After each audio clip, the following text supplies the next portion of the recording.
कला को जब हम सामान्य शाब्दिक अर्थ के रूप में देखते हैं तो कला को एक विशेष प्रकार का गुण माना जाता है, यानी कि किसी चीज को उसके सामान्य रूप से हटकर सोचना, उसे समझना और कुछ खास अंदाज में सभी कार्यों को करना ही जो किसी भी व्यक्ति को आम से खास बनाता हो उसे कला की श्रेणी में रखे जाता है। भगवान विष्णु ने जितने भी अवतार लिए उन सभी में कुछ न कुछ खासियतें थी, वे सभी खासियत ही उनकी कलाएं कही जाती है।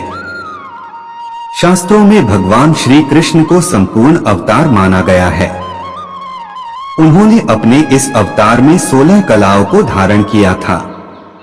श्री संपदा इसका तात्पर्य है कि जिसके पास भी श्री संपदा होगी वह धनी होगा। धनी होने का अर्थ सिर्फ पैसा व पूंजी जोड़ने से नहीं है, बल्कि इसका अर्थ है वह मनुष्य मन, वचन और कर्म से भी धनी होना चाहिए। अगर उसके पास कोई भी व्यक्ति आस लेकर आता है तो वह उसे अपने पास से कभी भी निराश नहीं लौटने देता। श्री संपदा से युक्त व्यक्ति के पास माता लक्ष्मी का सदैव स्थायी निवास बना रहता है। अतः कह सकते हैं कि इस कला से संपन्न व्यक्ति सदैव समृद्धशाली रूप से अपना जीवन यापन करता है। इसका अर्थ यह है कि जो भी व्यक्ति इस कला से युक्त होगा वह एक बड़े भूभाग का स्वामी होगा, या उसका वह किसी बड़े भूभाग पर अपना राज्य स्थापित करने की क्षमता को रखता होगा। इस तरह के गुण वाले व्यक्ति को भू कला से युक्त माना जाता है। कीर्ति अर्थात ख्याति, प्रसिद्धि, ऐसा व्यक्ति देश और दुनिया में प्रसिद्ध होगा तथा वह लोगों के बीच काफी लोकप्रिय और विश्वसनीय माना जाता है। ऐसा व्यक्ति जन कल्याण के कार्यों में हमेशा आगे रहता है। ऐसे गुण वाले व्यक्ति को कीर्ति संपदा कला से युक्त माना जाता है। इस कला से संपन्न व्यक्तियों की आवाज में एक अलग तरह का सम्मोहन होता है, जिससे लोग ना चाहते हुए भी उनके बोलने के कला की तारीफ करते हैं। ऐसे लोगों पर माता सरस्वती की विशेष कृपा होती है। इन्हीं वचनों को सुनकर क्रोधी व्यक्ति भी हो जाते हैं। ये अपनी वाणी कौशल के द्वारा लोगों के मन में भक्ति व प्रेम की भावना को जगा सकते हैं। इस कला से युक्त व्यक्ति तेजस्वी और चमत्कारी होता है। उसके दर्शन करने से एक अलग तरह का आनंद प्राप्त होता है।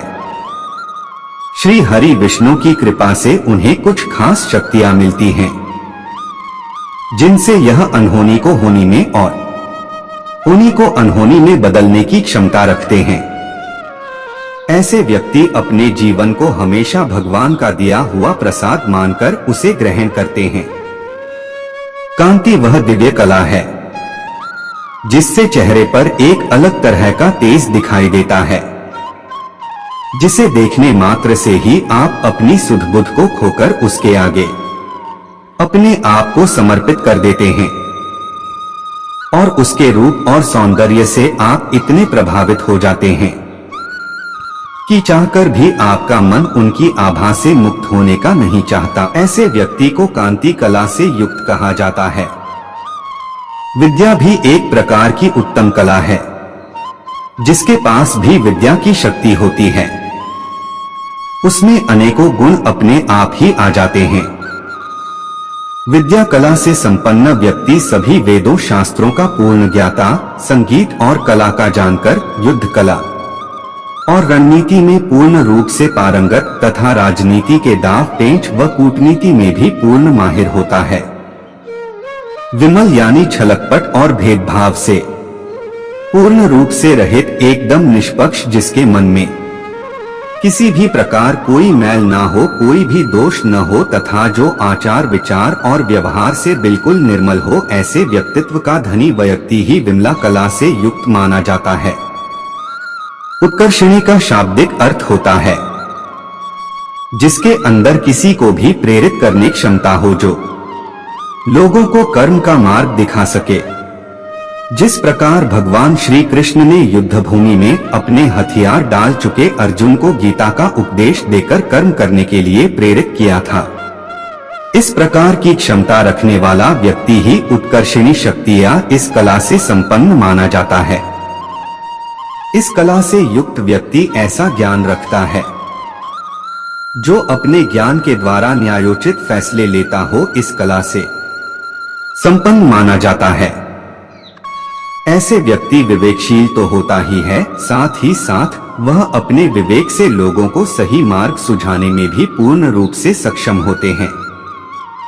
इस कला से युक्त व्यक्ति सिर्फ कर्म के सिद्धांत को ही मानता है। वह दूसरों को कर्म का उपदेश देने के साथ साथ स्वयं भी कर्मठ होता है। योग भी एक कला है। योग का साधारण शब्दों में अर्थ होता है जोड़ना, यहाँ पर इसका आध्यात्मिक अर्थ आत्मा को परमात्मा से जोड़ने के लिए है। इस कला से संपन्न व्यक्ति बेहद आकर्षक होते हैं और अपनी इस कला से दूसरों के मन पर हमेशा राज करते हैं। इस कला का अर्थ है विनयशीलता, अर्थात जिसमें अहंकार का भाव न हो। चाहे वह कितना ज्ञानवान हो, धनवान हो या बलवान हो, मगर उसे अहंकार छू भी नहीं सकता। सत्य बहुत कड़वा होता है, इसलिए सत्य को ग्रहण करना हर किसी के बस में नहीं होता। ऐसे बहुत ही कम विरले होते हैं जो सत्य का मार्ग अपनाते हैं और कठिन से कठिन परिस्थितियों में भी सत्य का मार्ग नहीं छोड़ते। इस कला से संपन्न व्यक्तियों को सत्यवादी कहा जाता है। इस कला से संपन्न व्यक्ति ऐसा प्रभावशाली होता है कि लोग स्वयं ही उसका आधिपत्य स्वीकार कर लेते हैं और उन्हें उसके आधिपत्य में सुरक्षा का एहसास होता है, जिसमें अनुग्रह की कला होती है।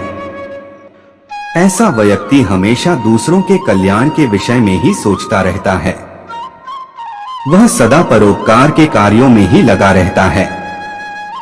उनके पास जो भी सहायता के लिए जाता है, वह अपने सामर्थ्यानुसार उस व्यक्ति की सहायता अवश्य करता है।